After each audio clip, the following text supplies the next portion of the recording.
Hey everyone, we are back at you with another podcast. I'm Jake. I'm here with my buddy Shea and John, who you might remember from the previous ones. We're here today to talk about Thor 2 thoughts and thoughts on the upcoming CBM season next year in 2014. We got four big ones. We got Captain America 2, Guardians of the Galaxy, X-Men Days of Future Past, and Spider-Man, The Amazing Spider-Man 2, which could be titled Enter Electro, something like that. I don't know, but why don't you guys say hey? What's up? Hey, what's up? This is Shea. And the other guy was John. All right, so what we want to do is we want to first talk about our thoughts on Thor 2. Overall, it's been received pretty well by the critics. Cinema Score gave it an A-. Rotten Tomatoes, I think I don't know what it's got on Rotten Tomatoes, but who cares? That place kind of sucks. While me and John, sing its praises all day, Shea here had a few problems with it, so that's good. It's going to provide a few different points of view. Let's get started. What do you think, John? Dude, I love the movie. One of the things that I definitely liked about it is, of course, the visuals. I'm a big guy on visuals, and I think Asgard was displayed probably as best as it ever could be, but I could be proven wrong by Thor 3. That's if that happens, which is probably pretty much a guarantee. Yeah, I don't know if you guys know this real quick. It's made over $500 million worldwide so far. So yeah, one of the biggest things to me was the visuals. Thor 2, I thought was a very, very good movie and a good intro for Thor to come in the Avengers, but this was, to me, the definitive Thor movie because, as a comic book fan, you already know that Loki's a villain, so you kind of wanted that rivalry meets, camaraderie that Loki and Thor have, and that was one of my favorite bits of the movie. And then just the way it was just kind of made it seem like an adventure meets a lot of character development. To me there was character development. Everyone came with like a deciding, factor in their story. So and especially Loki. That was one of the things. That was my favorite part was just Loki's journey, even though it was a Thor movie. yeah, dude, definitely. One of my favorite things, along with you, John, is the visuals. One thing Shea agrees with, which is what I got one of the biggest kicks out of in the movie, was the whole like aerial dogfight scenes with the with the elves, ships and everything, and Thor and Loki trying to get out of Asgard and shit. I love that, but for Shea, it was a little too Star Warsy, Star Trek kind of thing. So go ahead and talk about it, man. Well, I mean, don't get me wrong. I loved Thor 2. I thought it was better than the first one, and visually, I don't think anyone's going to argue that it was visually stunning. But it wasn't even just the aerial battles. I thought the laser guns and all the dark elves, I thought it just seemed like something like a Clone War or something from Star Wars, and it just put me off a little bit. Gotcha. Well, for me though, I don't know. Reading the Thor comics, I feel like Thor. This is where I'm coming from. Thor, as seen by our Viking ancestors and stuff, were gods, but they were misinterpreted as gods, when in reality they're just beings from another planet. So they have that advanced technology and stuff like that. So that, for me, it's sat okay because advanced beings are going to have advanced weaponry, ships, all that sort of thing. So that one lays okay with me, but I know Shea is much more, he likes Thor grounded in the kind of Viking mythology and rooted in that. Yeah, I could definitely see how that vibe does come across. I mean, that aerial dogfight, it did seem like something out of Star Wars. I mean, or Star Trek, and but I mean, again, that to me, that's one of the things I love about those Star Wars, Star Trek movies is you kind of get everything in one. You get one-on-one battles and choreography, you get aerial dogfights and chases. So I mean, but I can definitely see like where maybe the next chapter of Thor or Thor 3 they really like decrease that because I mean, I guess it was just based on their interpretation. The Dark Elves were more of a space techie kind of beings. Like even, I mean, I want to point out the specific scene that seemed like real space-like was, I guess, Malekith's awakening. How like, all these buttons were going off and like it felt very alien, yeah. Yeah, you would think that something like more of a realm or something more, I guess, mystical or mythical, like to have a different kind of approach. But I think that was just their take on it. I mean, would I have done something differently? Probably. I just really dug like the Norse, the grounded feeling, like the battles out in the field, the villages being plundered, the Asgardian bar. I mean, and even the costumes. I'm big on superhero costumes in the translation. I mean, this is the best costume that Thor's ever had. It's the best costume that Loki's ever had. And if people want to like complain about a helmet, dude, get over it. Like that costume was rad, dude. Everybody's costume was rad. It just looked so much more real. Like it was believable. Yeah, dude. Even Odin's. I think Odin's costume looked great Oh too. man, I mean, I don't want to take anything away from Thor 1, but like even then, just the halls of Asgard, compared to these, it just looks way CGI. The costumes. It's too pristine for me too. Yeah, like, you know what I mean? shiny. It's like there's no way in hell someone could live there, even if they are these, quote unquote immortal beings.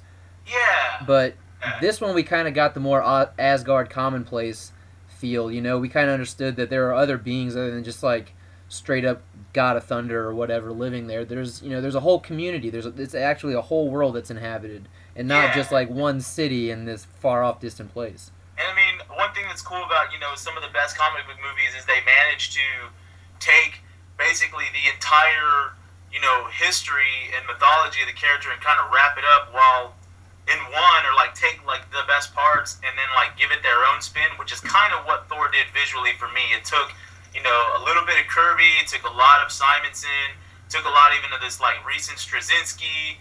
It gave it more, like the little, I don't want to call it like a skirt, but like just like a flap that Thor kind of has.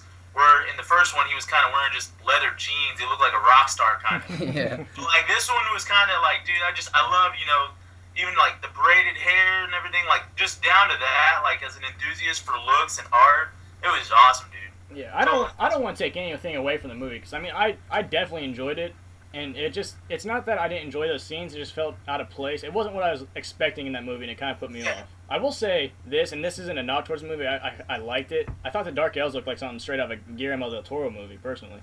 Yeah, dude, that's true.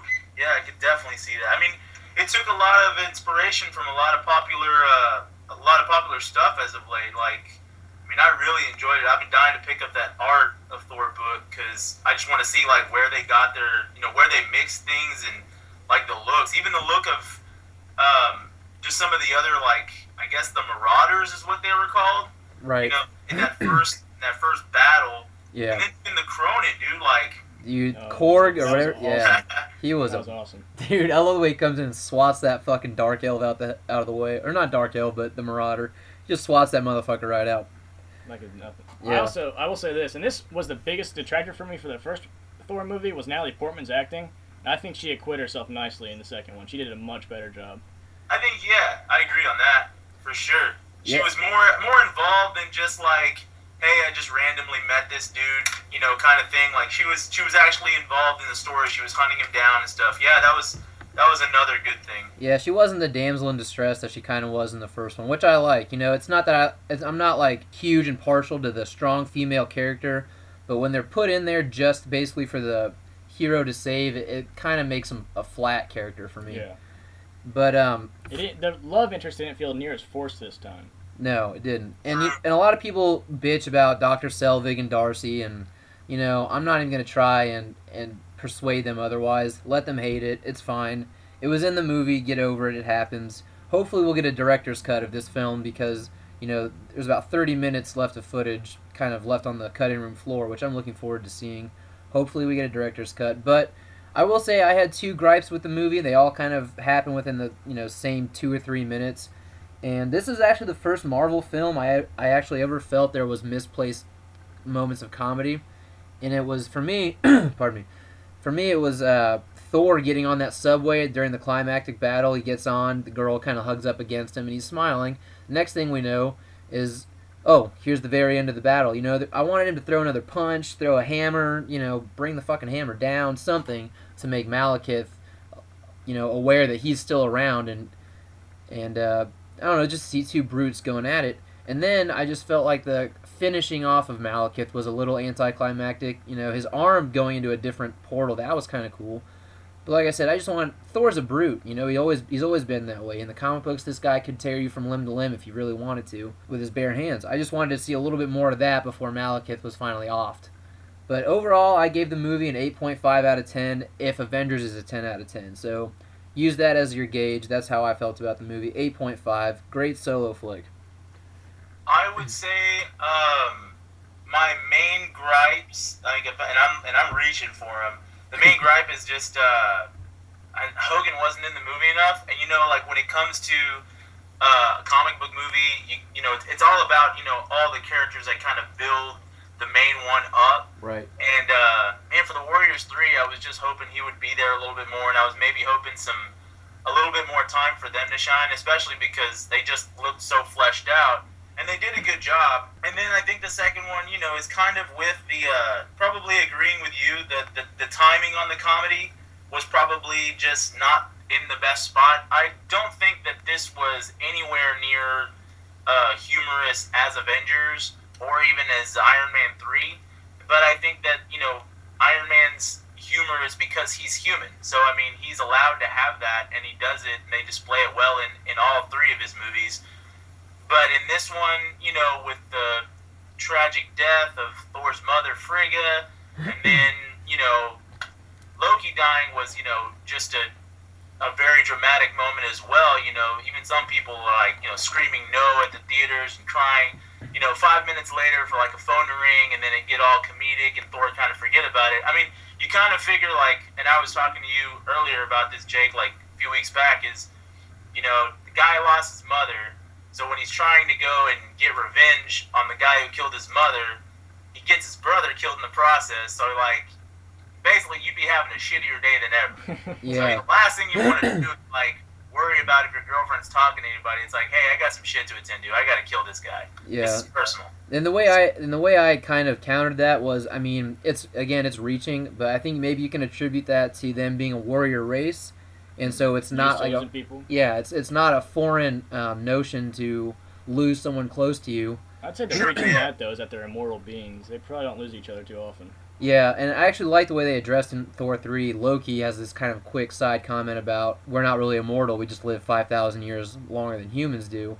So it's I thought that was an interesting play on the way humans view mortality. Yeah. I thought that was kind of fun. But alright, Shea, your final thoughts on Thor 2, man? Well, I mean, the only reason that I have a gripe even with Thor is because I kind of hold Marvel movies to a higher standard just because I'm such a big Marvel fan. And I like I said, I still loved it, and I'm not going to come up with any more gripes because I agree with some of yours, and you've already heard mine. But I have to mention the cameos. Oh, I loved the cameos in that movie. Yeah. Yes. Yeah, that Cap one that sealed the deal. The Cap cameo, and I like Stan Lee's little interjection in that one too. He's always got a good cameo, but that one was funny. Yeah, I like that. Can I have my shoe back? That was fun. Yeah, I gotta say, one of the best things about this movie, for me, not one of the best, but one of the coolest things for me, was that the Captain America cameo was not spoiled for me anywhere on the internet. I had absolutely no idea that was going to happen. So when I saw it in theaters for the first time, I thought, are you kidding me? How did I not hear about this? Every spoiler gets dropped on the internet, and I didn't hear one whisper about it, so I thought that was great. That's Jake's big problem. He looks for them. I purposefully stay away from that stuff. I don't look... Alright, yeah, okay. So... If you go to comicbookmovie.com, you cannot explain about getting spoiled, dude. Like, that's the thing. It's a news website on comic book news, so you have to know this stuff before everybody else does. Hey, I stay away, dude. For a lot of the Thor clips, they're like, oh, new Thor clip on TV. I don't click on them. I don't watch them, but I like watching the interviews. I like listening to the interviews or reading the interviews with the actors, the director, the writers, whoever. But, always in the comments section, which I probably shouldn't frequent as often. Sometimes the comments are funny. But, everyone's dropping spoilers. Iron Man 3, you could not find a comment thread that wasn't bitching about Mandarin being Trevor Slattery. So I was just happy that one was kept under wraps enough to surprise me in the theater. No, that's true. That's definitely true. But, okay, so John, Shea, what would you guys give your score for Thor 2? Like I said, if Avengers is 10 out of 10 on your scale, so what's 1 then? What's a 1? Elektra. Okay. But, so I gave Thor an 8.5. I think it's one of the best solo outings we've had since Iron Man 1. John and Shea, you guys talk. What would you give the movie? I'd give it a 6. Go ahead, dude. Okay, I'd give it a 6.5, 7. Leaning towards a 7. But I don't think I can go much higher than that, just based off, compared to the other movies, that's where I'd put it. I mean, it was definitely better than Iron Man 2 or Thor 1, but I think out of Phase 1, those are the only movies that it beat for me. I would probably probably have to either tie with you, Jake, or just because I enjoyed that finish at the very end, dude, when Thor's leaving and, you know, lets you know that Loki's back. Yeah. And it kind of sets That up. was great. It hints. It makes it a standalone movie, but it's also hinting at a possible future where shit's gonna come down in Thor 3. I have to say either 8.5 to a 9. Best solo Marvel movie since 2008's Iron Man 1 and Incredible Hulk. There we Like go. I put those like at 8.5, 9. Those three like together. Iron Man 1's a solid 9.5 for me. I mean, I thought it was I just have to a agree. hair under the Avengers, and what made the Avengers so great is just seeing everyone come together.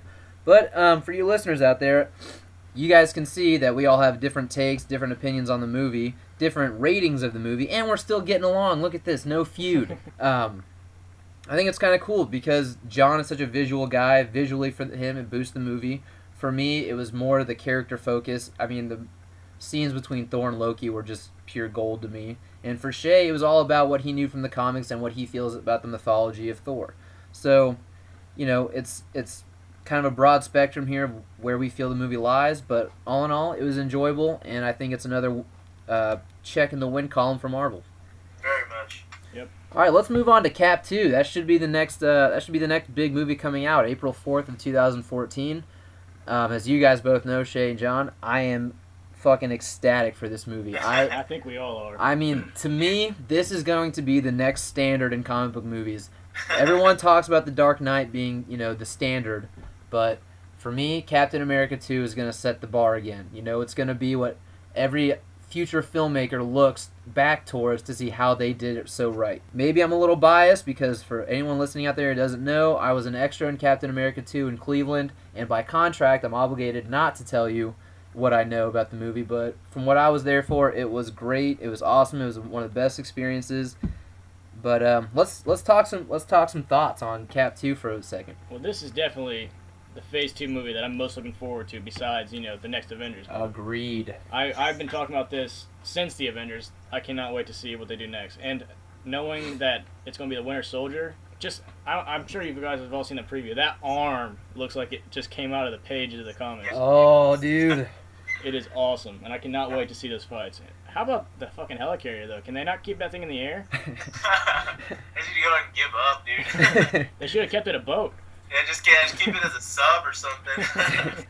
Yeah, man. All the poor people down below are just getting crushed by falling debris of the helicarrier. And I mean, this time it ends up like what in Washington, In like Washington, right, dude. right in the Washington Monument. So enough collateral damage. We might have the same Man of Steel people bitching about all the destruction in Washington. Yeah. Yep. Because this isn't a mythical city, you know? The metropolis is fake. Washington, D.C. is the nation's capital. We crushed the White House. There are going to be fans bitching. Yeah. I think Cap might be bitching a little bit about that, too, though. You know what? That's a great segue, Shea. I am so happy to be seeing Captain America at odds with what he stands for. Just America in general, the way it's progressed up into modern day from the 40s. He seems to be uncomfortable with, you know, the way government is run, the way we're so secretive. I think it's really reflective of how people view the government right now.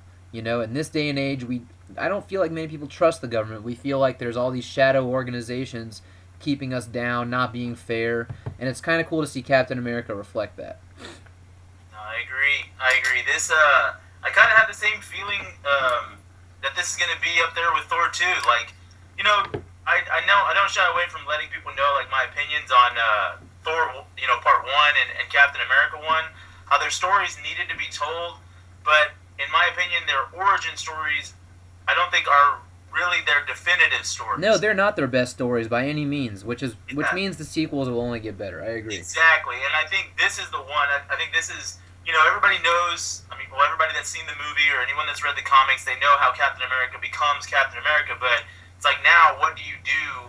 Like the exciting part is what do you do with that guy? Like when he's a man at a time, and what the Avengers, I guess, like didn't cover, but because they had a whole, you know, alien invasion, got to stick together, kind of, that was their stick, is now you're going to see Captain America really have to come to terms with, like, he's a man at a time, you know, the morals aren't the same, his friends are gone, you know, it explains all that, you know, in that 2-minute sequel, how like he's keeping himself busy because he doesn't want to worry about, he doesn't want to put himself emotionally involved with anybody, or he doesn't want to worry about that. He just wants to be a soldier. But now with what's going to go on, I guess, in the movie, it's going to question like why he does what he does, that's going to be interesting to see displayed on film. Agreed, man. I think one of the best scenes in the actual trailer that we got. By the way, if you haven't seen the trailer, pause this podcast, go watch it. I mean, spoiler alert. Holy shit, was that thing just not? I mean, it'll knock your socks off and give you a boner at the same time. Yeah. And one of the cool things that I'm really like digging about Marvel's last two, the Thor. Like, I hate to go back to Thor, but Thor. Quit doing it. The trailer and even the trailer for this one, there was a lot of information to give, but it didn't spill as much away where you're getting a lot of ideas about where the movie's going to go. Like, I think that was one thing that, Iron Man 3 kind of did that, I don't want to say overhyped it, but, it gets you really hyped up. And then, what if, the trailer delivers, but sometimes the movie doesn't, people get that. But these two movies, like, they gave enough information away, like, to really make it a trailer and see, like, oh, man, I wonder where they're going to take that, but also gave you clips to be like, dude, this is going to be something else. Well, yeah, I mean, even Marvel's come right out and said that Captain America 2 will be the most Avengers 2 heavy influence for the next Avengers movie. So, I mean, it's basically the movie leading up to Avengers, And so, I mean, I've got to believe that this movie is going to have tons of Easter eggs, tons of allusions to what's going to happen in Avengers 2. But what I wanted to go back to real quick is that the whole idea of Cap being a man out of time. And I can't wait to see that. If you guys haven't read Mark Waid's run, Man Out of Time, It's fantastic. pick that up. That's an absolutely phenomenal comic. Also pick up Winter Soldier. Oh, well, of course. Yeah, that's a fucking given. But when I thought that they hit the nail on the head, with a snide little comment from, not even snide, it was a little snarky, but Cap saying, my barbershop quartet is dead, so I've got no one to hang out with. It's just like, it gives you a feel of where this guy comes from, what he's got to be doing now. This guy's work ethic is crazy, and he's just trying to keep himself busy. He's not a happy man. And that's really an interesting contrast to see for a guy named Captain America. Yeah, that's true. I think there was like an interview that I was listening like long time ago that Stan Lee talked about, what makes his characters great or what makes these Marvel characters great. And the thing that makes them great is they're always, they're not happy-go-lucky. They're ordinary people and they have, with extraordinary lives, but they still kind of have some of the same themes with us, and we can relate to. And that's why Marvel is, such a popular brand. Their movies are booming right now, is because the characters that they're picking to put on screen, whether they're gods or super soldiers or ordinary men, they make them relatable, and we can understand. Like, there's always got to be a feeling like where you question yourself, or like, you lose someone, or even a slight like sense of loneliness, and that's got to be what Cap's going through. Like he missed out on living with other people, and not only that, like I said, the morals of today, the trust issues of America, all that's going to come into play in this movie. And that's been a continual theme for Marvel since it's been around. I mean, whether it be Tony Stark's alcoholism, Peter Parker losing his parents, that's one thing that's always made them so great, is that they've always been so identifiable. What I think Marvel's done, which is genius, is they've made the person that people most want to see or most want to read about, whether you know it or not. It's not the alter ego. It's not the superhero identity. It's the person in the mask that you really care about. That's really who the comics are about. I mean, you read an Iron Man comic, it's about Tony Stark. You read a Spider-Man comic, it's about Peter Parker. Thor is Thor. He has no alter ego really, unless you're doing the whole Donald Blake thing. But, Captain America is Steve Rogers, and that's who you care about. And that's what I find so interesting about Marvel, and I think that's what they're doing so well. And that was people's big gripe with Iron Man 3 is, Tony Stark wasn't in the suit enough. Well, you know what? Tony Stark in the suit isn't Iron Man. Tony Stark and Iron Man are synonymous. If I'm watching Tony Stark be Tony Stark, I'm watching Iron Man. And it's not like there's a lack of suit in that. I mean, he can control it with his mind now, so I really don't see that as being much of a valid argument. But once again, it's all opinion. Yeah. And I mean, one of the cool things that sets up for Iron Man 3 is people want to purists want to complain, oh man, how's he gonna work the suit without the arc reactor, or he blew up all the suits. It's like, dude, the suits are fucking material. They blew up. He's going to build, he's always, I mean, if that's one thing, if you know Tony Stark, the mythology, he's always evolving his suits. It's not just been one Iron Man suit over the 50-year history he's been in there. He's developed thousands of suits in a Hall of Armor, so... Yeah, but we can get into an Iron Man 3 debate later. I would like to point out, though, how many people wore the suit during that movie? So the arc reactor is another moot point. Yep. That's where I would have gone with, too. I would have said the same thing. But back to Cap 2, guys. Sorry about that. Yeah, dude, and the fact that they're putting Crossbones in it now, they've said... That I'm very excited for. Yes, they've said that we're not going to see him in the suit, but again, Marvel's been known to surprise us. So we may just see Brock Romlo, but I mean, that's okay. We're still getting the Winter Soldier. We're still getting Robert Redford. Are you kidding me? One of the most recognizable names in cinema is in this movie. You have to know it has some gravitas there if he's agreed to sign on for this film. You got Nick Fury, you've got Black Widow, you've got Batroc the Leaper, Arnim Zola is supposed to be back. I mean, this is going to be, all in all, a Captain America movie, if not the definitive Captain America movie, which I'm already going to be calling it. I know it.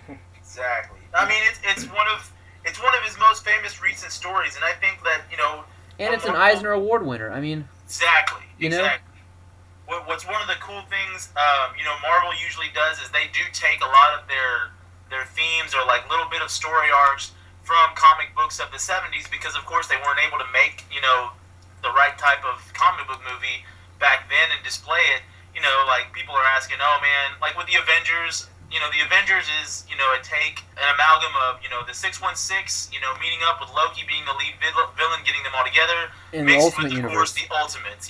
Right. So like this more recent storyline that people are actually comic book fans are familiar with, it's going to be cool to see it on screen. And I just want to point out, like, to what Shea said, yeah, dude, that Winter Soldier costume is about as faithful and functional and as believable as it would ever get.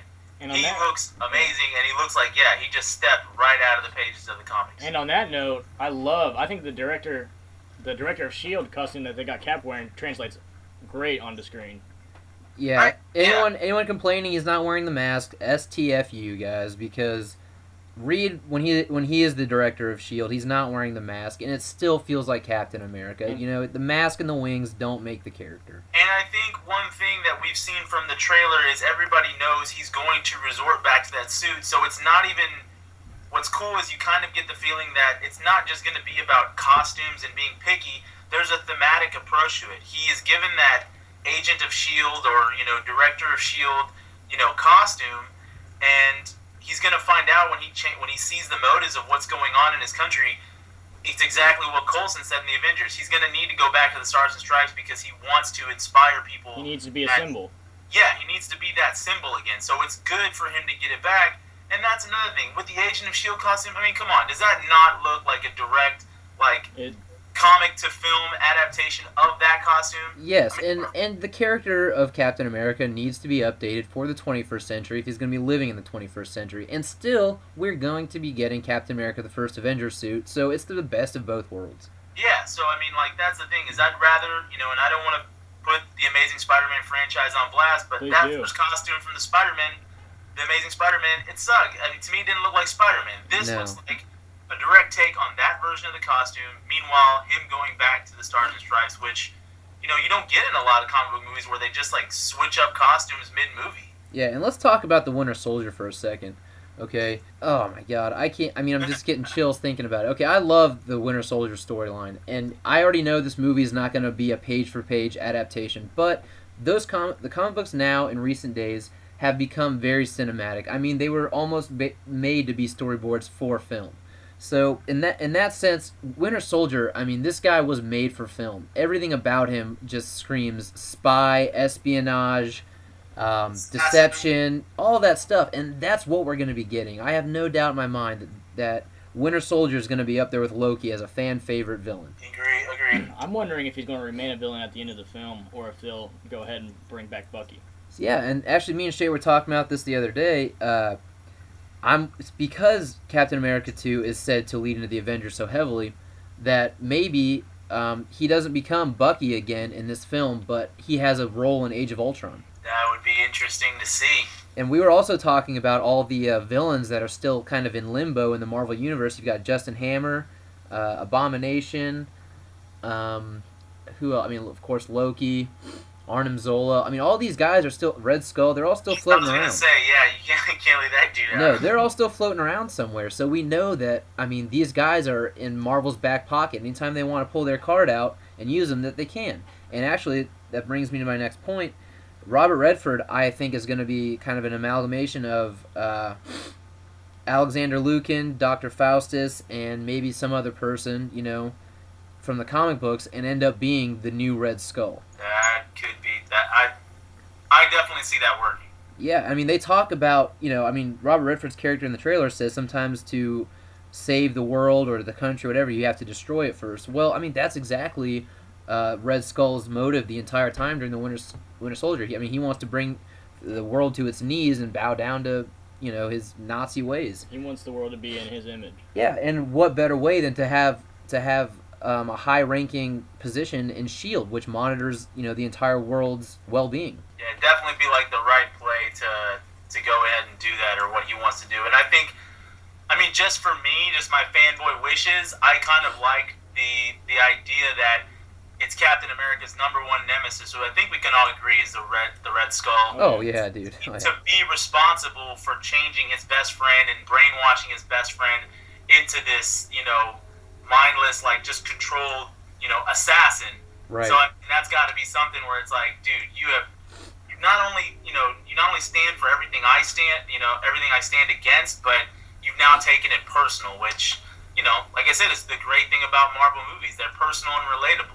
Yeah, and one thing I'm wondering is how accurate are they going to be from the comic books in making Bucky an assassin for the Soviet Union and Russia, because you can see clearly, which I did see on set, he's got the red star on that arm.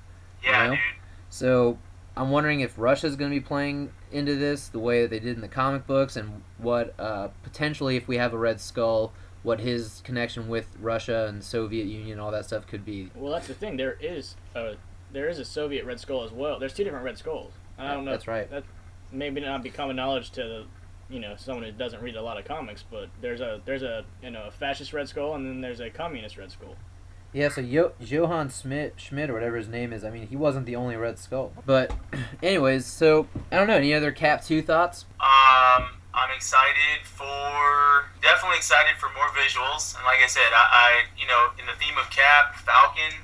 Oh, dude, yeah, how did we forget Falcon, man? Yeah, that's definitely going to be something interesting to see, one thing that's good about Cap and the stories that he has, he always, like all the other Marvel movies, is the cast of characters that are around him, and, this one, if he's going to be working very closely with Falcon, that's going to be cool to see, what Falcon brings to the table. We already know that he's going to have these badass wings. We've already seen that scene where he flies off the helicarrier. Yeah, just jumps right off with his back. Yeah, dude, that was sick. Swooping down.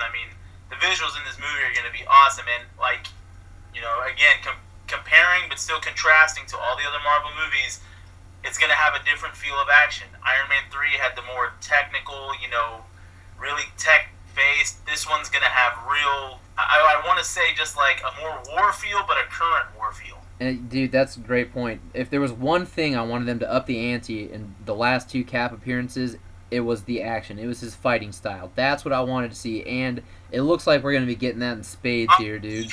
Because... Go ahead. Sorry. That scene where, Bucky or, Winter Soldier pulls out that knife. Oh, my God. Yes.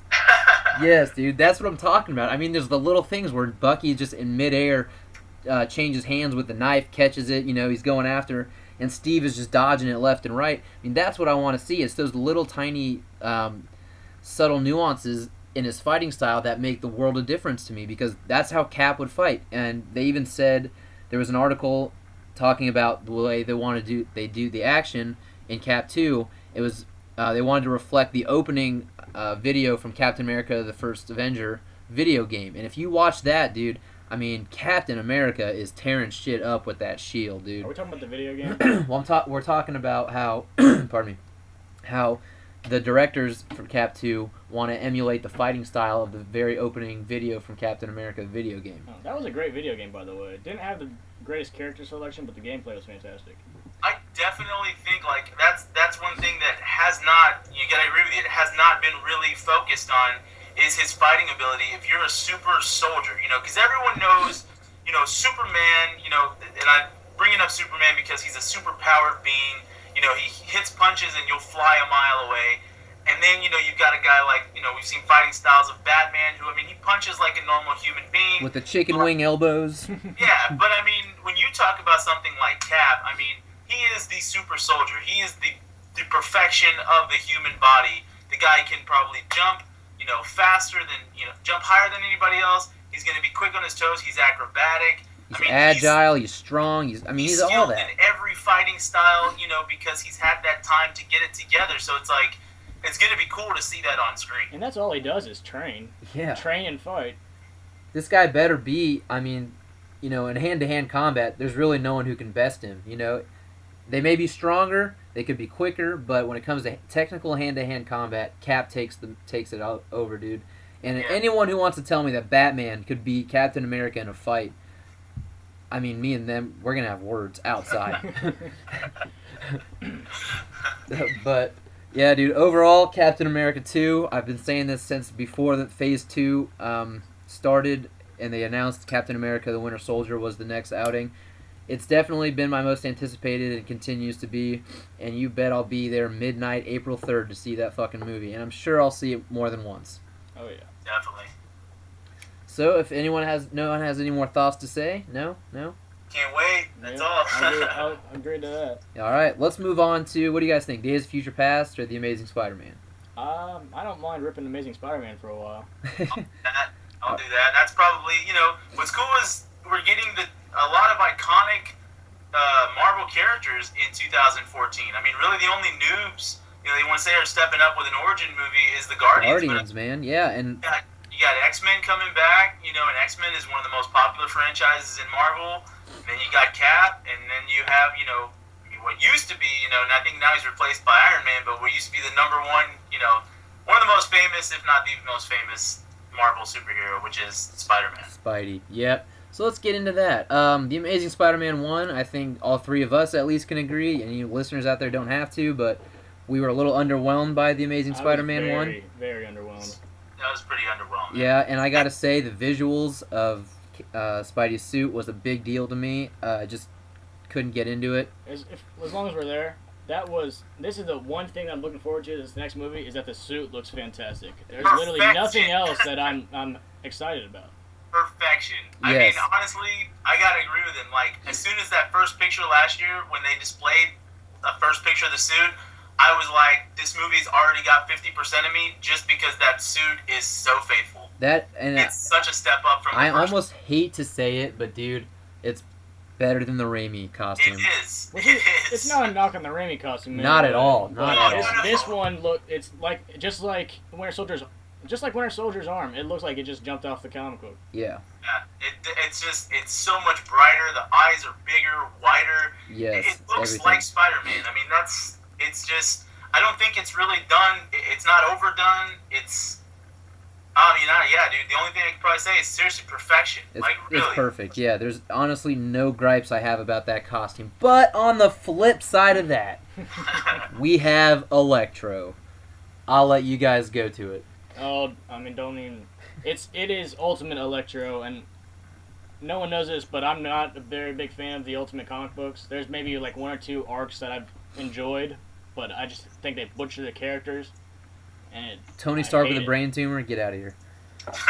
But yeah, dude, Electro, I am dissatisfied to say the least with the appearance. I love Electro. Unlike most people who are like, oh, he's Electro, no one really cares about it, no one likes him.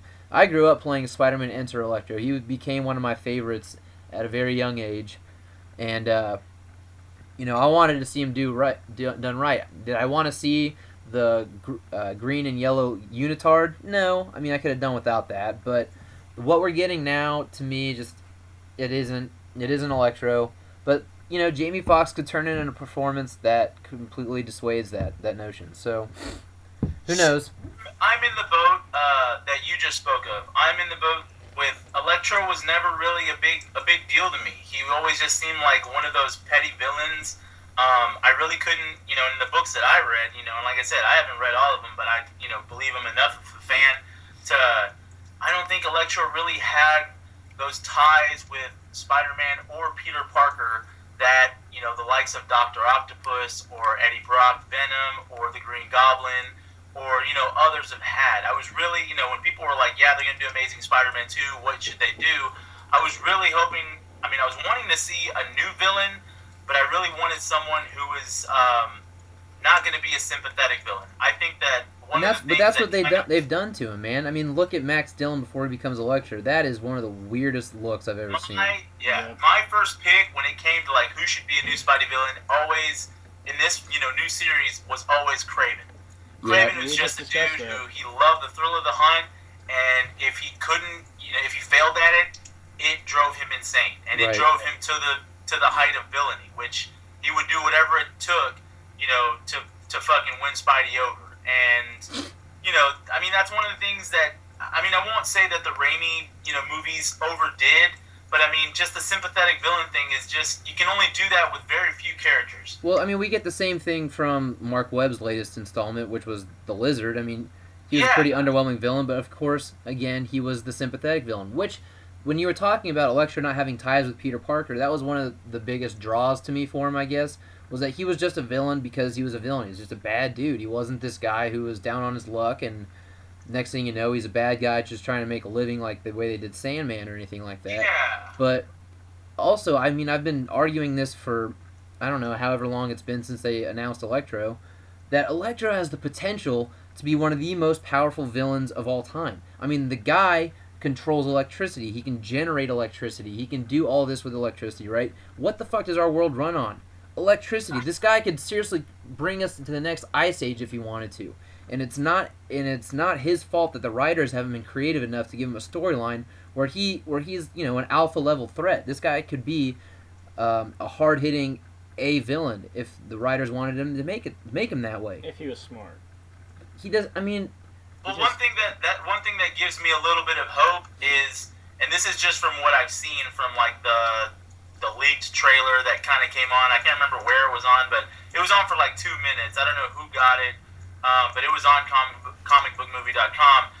The approach that like they've said is that they want to give him, where he comes up with a god complex, as well as being. I think they're going to throw the sympathetic thing in there just because. We've all seen the pictures of nerdy ass, Jamie Foxx with a comb over. Yeah, that's Urkel at his worst, dude. Yeah, like Urkel, so. That I'm not really looking forward to. But when they spoke about how this guy is going to realize, like, dude, I'm like a god now.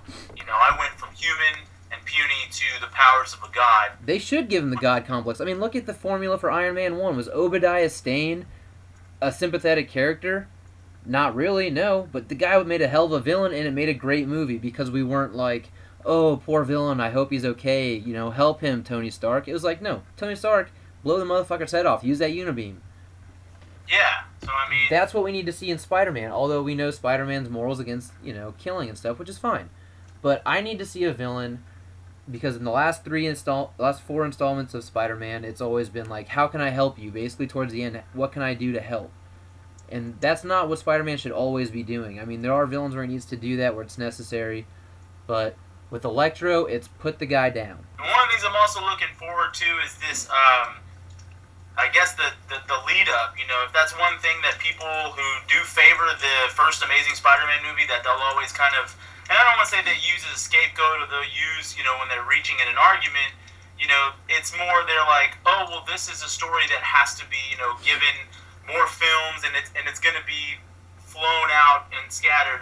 So the one thing that I am looking forward to is especially the Osborns, Harry and Norman, and seeing like what they're going to do and what kind of stuff they can lead up to a part 3. Because I'm really looking forward. Chris Cooper, I like that guy as an actor. He's done some scary shit. Great villain. And then Dane DeHaan, I've seen a couple of his movies, and I think that like I said, the same thing with when I saw The Amazing Spider-Man, the way that guy acted in the, God, what's that movie? the home video Chronicle. Chronicle. That was great. I love that The movie. way he was just very creepy and stuff like that. I can't wait to see what kind of stuff he's going to put into Harry Osborn. Right. Because that kind of had me. When he got casted, I was like, okay, that guy just looks like a Harry Osborn. He seemed like he could be jealous of you, but also be your friend. You know, that relationship that Peter and Harry, have had in the books. Yeah, dude, agreed. What I'm looking forward to is that what they've done that Raimi started to do with Dr. Connors in Spider-Man 2 was to bring this character that we know as a villain as a recurring character, which they never got to capitalize on. But yeah, to introduce Norman just by name in the first one and to draw his character out, I mean that's hopefully gonna lead to the death of the Stacys kind of thing, and it's gonna hopefully make for a great film and get the bad taste of Spider-Man 1 out of my mouth, or the Amazing Spider-Man 1 out of my mouth. But I think that's a great direction for them to go, is to set this villain up over multiple films until we finally see him and Spidey going head to head. But all in all, I can't say I'm too hyped for this movie. I will be in theaters to see it. I know I will.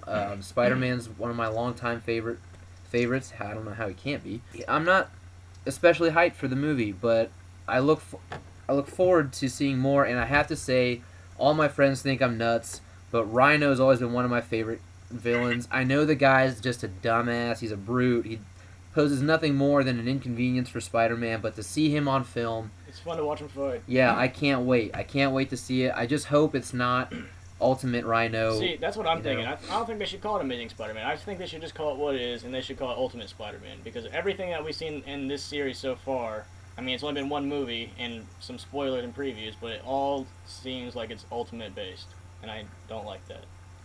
Yeah, I can agree that everything is given a more ultimate. And I mean, I think the reason, I wouldn't say they had no choice to go ultimate, but I mean, Raimi kind of covered a lot of 616. Of course he put a little bit in there, but his was a lot more 616. A very more upbeat. Peter Parker. Where in this one, you can kind of tell from the first Amazing Spider-Man, they go the loner. Not really the nerd. Kind of Peter Parker. Yeah. But I mean, when it comes to this one, I think that's another thing is I'm very excited visually for the movie. Story-wise, I'm gonna hold my breath because of just the first one. But I mean, just the way I look at comic book movies in general is I'm always optimistic, and I'd rather be surprised and walk out of the theater being like, wow, that was way better than what I expected, rather than hyping it up and then Being let down. That's the only thing that can't happen for me, because they can't let me down. My expectations are rock bottom for this movie. Yeah, they're honestly kind of at the bedrock for me. But I will say, guys, anyone listening here, if any time that you think that your fanboy bitching doesn't do shit, which most of the time it doesn't, honestly the only thing it does is piss me off. But I will say that it did do some good, and you guys could be the reason that we got such a faithful adaptation of the Spider-Man suit. They directly said they listened to the fans with the suit in the second one, so like that, yeah, that's the thing, man. If they change a suit like that to such a drastic adaptation and so close, they have to know themselves that they didn't do the best job they could on that first suit. right. So I'm hoping they up the ante this time. I want to see that. What's even better than seeing that suit in pictures, dude, and on set pictures is, God, dude, when that suit is web swinging. And I mean, I know that one thing that I can appreciate the first Amazing Spider-Man for is they went back to a lot of stunt web swinging rather than the CGI, because I know CGI costs less or anything like that. But that suit, that new Amazing Spider-Man 2 suit, web swinging is going to be fierce, dude. Like, that is going to be a visual delight. I agree. I think it's going to look great. And like I said, I usually hate all those fanboys bitching in the comments sections, but this time it did some good, So, but just keep it to a minimum, okay? Well, it depends on how harsh of an, Yeah. Like that suit. That someone needed to make a big deal about that. Yeah, but we don't need to be making a huge deal about Hugh Jackman not wearing the cowl, but it brings me to the next point. Dude. Okay, so, not too long ago, it was leaked that for James Mangold's Wolverine, James Mangold himself, behind the producers' backs and everything like that, had the cowl made and the suit and everything that everyone wants to see, went behind the backs, had it made, hoped it would work out. They didn't allow it in the final cut of the film, but we have seen the alternate ending leak, and that thing Man, that's beautiful. It's the orange and brown Japan Saga suit. It looks great. And then we got a manipulation. We got a manipulation of Hugh Jackman, and it's very unprofessionally done, but it looks great. I'm looking at it right now. John's got it as his avatar picture, and even though it's not professionally done, it looks great. And I don't know what this means for future Wolverine installments, but I'm thinking there's a good chance that producers will see the reactions to the leaked alternate ending and think, okay, maybe it's a good idea. I think for people to geek out more over that minute and a half alternate ending than the entire movie that came out this last July, that should speak volumes to the movie producers and the movie makers, that they need to get that thing on costume. Let's hope so. Let's hope so, because, I mean, like I said about the fanboy bitching, sometimes it does good, but this isn't even fanboy bitching anymore. It's just an uproar of people praising what they saw. Let's get more of that. Yeah. I mean, when you get more positivity, that's all you're going to get is, if you're positive about it, instead of bitching, you attract more bees with honey than you do with vinegar. So the fact that you got it, and what makes me mad is there's some people out there that are like, man, that sucks, he didn't put the suit on. It's like, dude, come on. Like, really? Yeah. I mean, and I mean, in the creator's defense, I mean, at the time and even now, it is extremely tough to take a visual, like Wolverine, in a yellow, spandex, I mean, sleeveless. I mean, it's tough. It's tough to make that look badass, because you don't want to go the spandex route. But that costume that was in that briefcase when he opened it up, that was pure win, dude. I mean, I don't think I could have ever... I'm big on art, and I'm big on the translation of how they look from a comic to a movie. I agree. And that was just perfect, dude. It was. Perfect. It would have been cinematic gold. Go ahead, Shea. The cowl looks fantastic, but like you said, it's kind of hard to make someone look like a badass when they're wearing bright colors like that. I mean, Spider-Man somehow pulls it off because he's a badass, but he's also he makes himself a joke. He's not showing any skin though, too, so it makes it a little more believable. And Iron Man, it works because he's in a metal suit. You can paint out whatever freaking color you want. Yeah. And Cap works because he's a flag. But Wolverine, he's just a mutant in a suit. But what I think they could do to make that work is go with the X-Force route of the suit. Same suit, but black and gray. Yeah.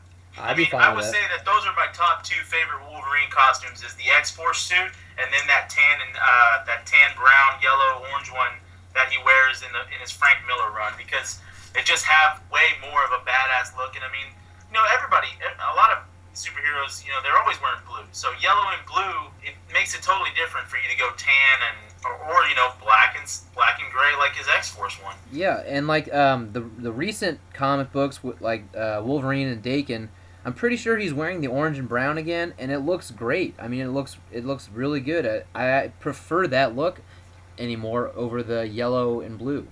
That's probably because that yellow and blue's been so popular for so long now. But it just wear on the eyes. Yeah, it just feels kind of outdated. It feels kind of retro's 80s anymore, and I said retro 80s. But now this is something I can take a little bit more seriously, and I think it complements the rest of the tone. Color palette of the films that we've seen, If you look at the color palette of the Wolverine, it was very kind of droll, toned down. There weren't a lot of bright colors, and so this kind of muted brown and orange would blend perfectly. Agreed. Speaking of the Wolverine movie, I hope everyone saw that because it was the Spoilers.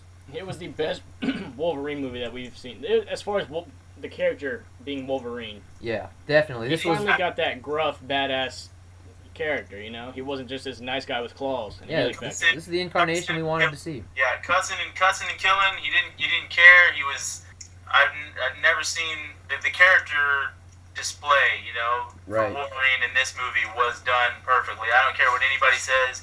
He may not have acted like Wolverine or whatever in the first 4 outings or whatever, but this one was perfect.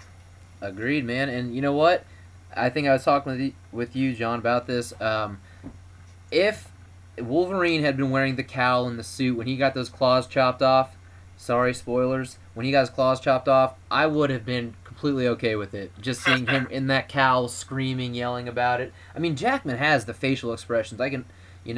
Looks like Wolverine on a comic book. He's perfect cast for Wolverine. He is Wolverine. Yeah. He's Wolverine. He's Wolverine the same way that Robert Downey Jr. is Tony Stark. Yeah. Exactly. That guy he's physically, personally embodied that character. He loves the character.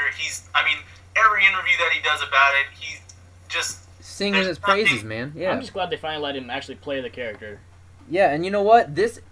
Like him, hate him, whatever you feel about Hugh Jackman's interpretation of the Wolverine, the guy is the godfather anymore of what it takes to be a superhero. I mean, this guy put his body through a complete transformation. He puts in the work. Yeah, in order to play Wolverine. Now you got Chris Evans doing it, Robert Downey Jr., Chris Hemsworth, Christian Bale. All those guys did exactly what Hugh Jackman did 13, 14 years ago, was get in shape for the Wolverine, and he continued to get in better and better shape. This guy is the godfather of showing what it takes to play these guys and taking them seriously, and they're not just for kids anymore. And the amazing thing about it is, with every sequel that goes on, remarkably, he looks more and more like Wolverine. Yeah, and you know what? So like him or hate him, appreciate him. At very least, appreciate what this guy's gives done. a shit that he's not 5'8" or whatever, however 300 short pounds. Wolverine Yeah, is to Robert me. Downey Jr. doesn't have blue eyes. Does anyone care about that? No. They will now. You pointed it out. I'm sorry. But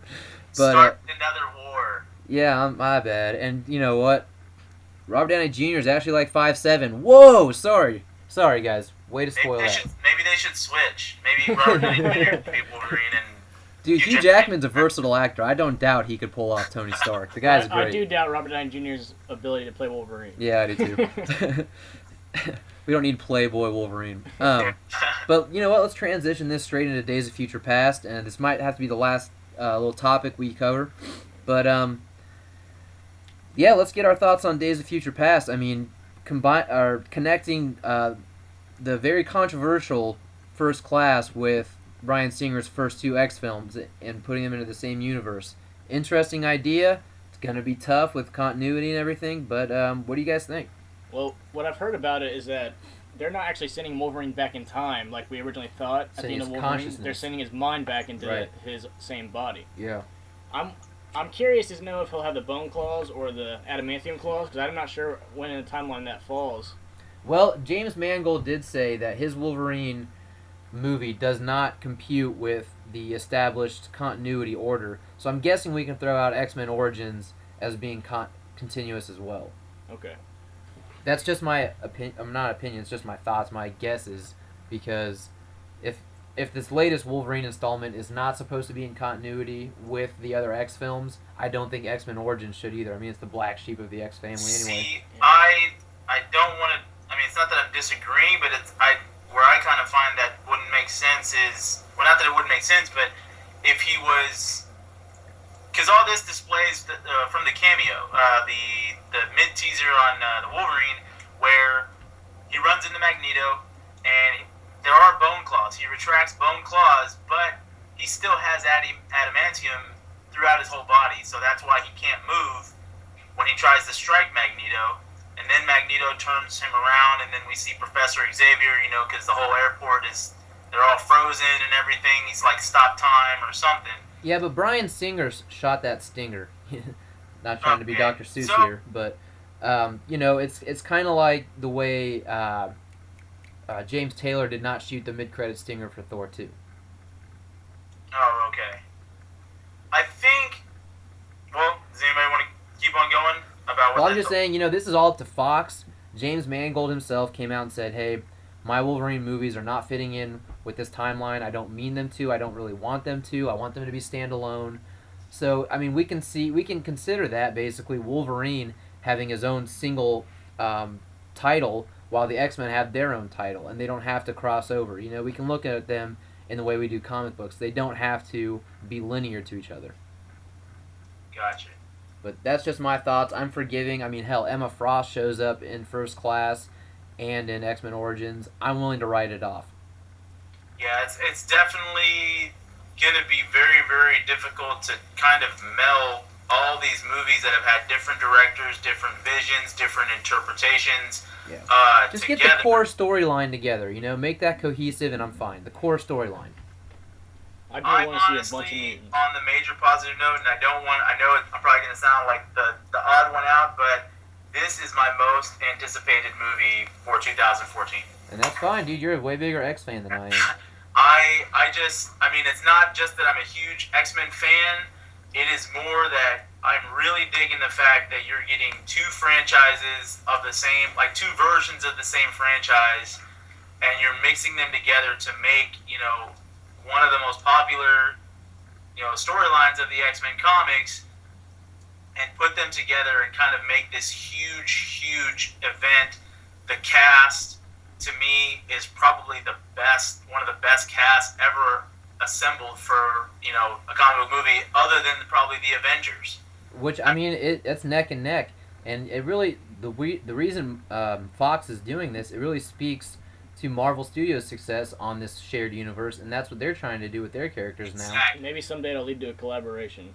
Dude. I hold my breath, No, but okay, that's something we did not get to, which I wish we would have, but Fox is much more unwilling to collaborate with Marvel Studios than Sony. Sony talking about their own spin-offs and saying that they're willing to work with Marvel Studios is cool, because it means we could potentially one day see Spider-Man in the Avengers, but Fox says they're really not willing to do that. They're even making a Fantastic Four reboot in a hurry, shuffling things together, trying to keep the Fantastic Four rights. So we know that Fox is not a team player when it comes to these Marvel properties.